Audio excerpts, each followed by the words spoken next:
হয়, মই যোৱাকালি UPPL দলৰ পৰা মানে ৰেজিগনেশ্যন দিলোঁ আৰু এতিয়া BPF দলত যোগদান কৰিবলৈ মই গৈ আছোঁ। আমি BTC গঠন কৰিছোঁ আৰু সেই BTCখন ভালকৈ পৰিচালনা কৰিবৰ কাৰণে গণতান্ত্ৰিকভাৱে ৰাজনৈতিকভাৱে আমি BPF দল গঠন কৰিছোঁ। গতিকে BTC গঠন কৰাৰ উদ্দেশ্য আৰু BPF দলৰ নীতি আদৰ্শ সেইটো লৈ পেলাই BTCৰ পূৰ্ণাংগ উন্নয়নৰ আমি যি কাম শুৰু কৰিছোঁ। এতিয়া বিভিন্ন কাৰণত আমি কয়েকজন BPF নেতাসকলে হাগ্ৰামা মহিলাৰীৰ ডাঙৰীয়াৰ পৰা আঁতৰি বেলেগ দলৰ কাম কৰিছিলোঁ। এতিয়া বেলেগ দলৰ কাম কৰাৰ পিছত মই উপলব্ধি কৰিছোঁ কি BTC গঠনৰ যিটো উদ্দেশ্য আৰু ইয়াৰ পৰা মানে এণ্টি ক্লক বা এণ্টি টেচিছ কাম কৰা নিচিনা মোৰ লাগিছে।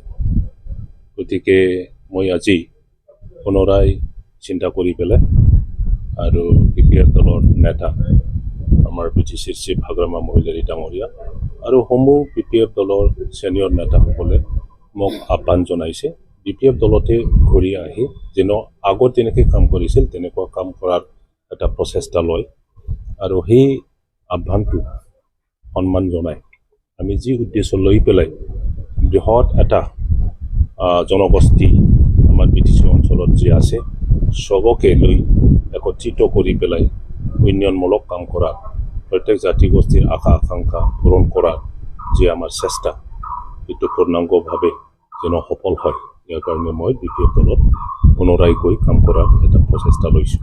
BPL দলক ত্যাগ কৰিলে কি কাৰণ একো নাই যে মই যিটো ক'লোঁ সেইটোৱেই সঁচা কথা। UPPL দল এটা ভাল আঞ্চলিক দল আৰু প্ৰমোদ বড়ো ডাঙৰীয়াই বহু বছৰ দীঘল এটা সংগ্ৰামৰ দ্বাৰা BTC 5 বছৰ শাসন মানে দায়িত্ব ল'ব পৰা এজন ব্যক্তি আৰু তেখেতৰ দক্ষতা বহুতো মানে আপোনালোকে সকলোৱে জানে আমাৰ BTC বাকীয়ে জানে তেখেতৰ জ্ঞান তেখেতৰ বুদ্ধি আৰু ধৈৰ্য মই UPPL দলত কাম কৰি পেলাই মই দেখিবলৈ পাইছোঁ। মই আশা কৰোঁ যে তেখেতে UPPL দলটো এটা সাষ্টেইন কৰাৰ ক্ষেত্ৰত যথেষ্ট তেখেতে কাম কৰিব আৰু সফল হ'ব এইটো মই আশা কৰোঁ আৰু কামনাও কৰোঁ।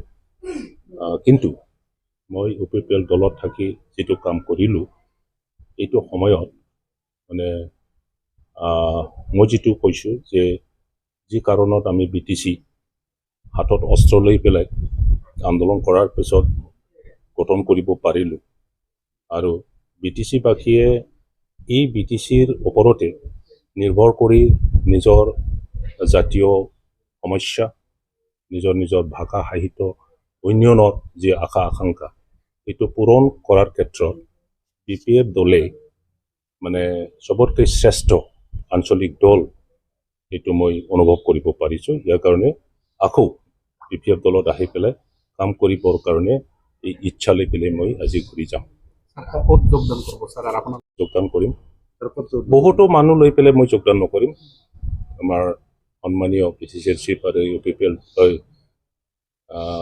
আমাৰ হাগ্ৰামা মহিলাৰী BPF দলৰ সভাপতি ডাঙৰীয়াই মোক মানে কয়েকজন চিৰাংদুৱাৰ সমষ্টিৰ ছিনিয়ৰ নেতাসকলক লৈ পেলাই যোগদান কৰিবৰ কাৰণে কৈছে আৰু সেইমতে আমি 40-50 জন মাত্ৰ কৈ পেলাই আজি যোগদান কৰিম। পৰ্যায়ক্ৰমে মোৰ লগত কোকৰাঝাৰ ডিষ্ট্ৰিক্ট আৰু সৰ্বজৰা district Gossaigaon district Kajalgaon district Chirang district আৰু বিজনী ডিষ্ট্ৰিক্টৰ পৰা যিসকলে মোৰ লগত আহিছিল UPPL দলত তেখেতসকলে সকলোৱেই এতিয়া কমিউনিকেট কৰিছে যে মই যদি BPFত যাওঁ তেতিয়াহ'লে তেখেতসকলে সকলোৱে মোৰ লগত BPFত আকৌ যোগদান কৰিব। স্যাৰ যোগদানটো ক'ত কৰিব? কাজলগাঁও। অসম বিধানসভা নিৰ্বাচন আহি আছে গতিকে এই অসম বিধানসভা নিৰ্বাচন আপোনাৰ MLA খেলাৰ কিবা আশা আছে নেকি? সেইটো আমি এতিয়ালৈকে আলোচনা কৰা নাই। মই BPF দলতহে যোগদান কৰিম আৰু BPF দলৰ নেতাসকলে সেইটো সিদ্ধান্ত ল'ব।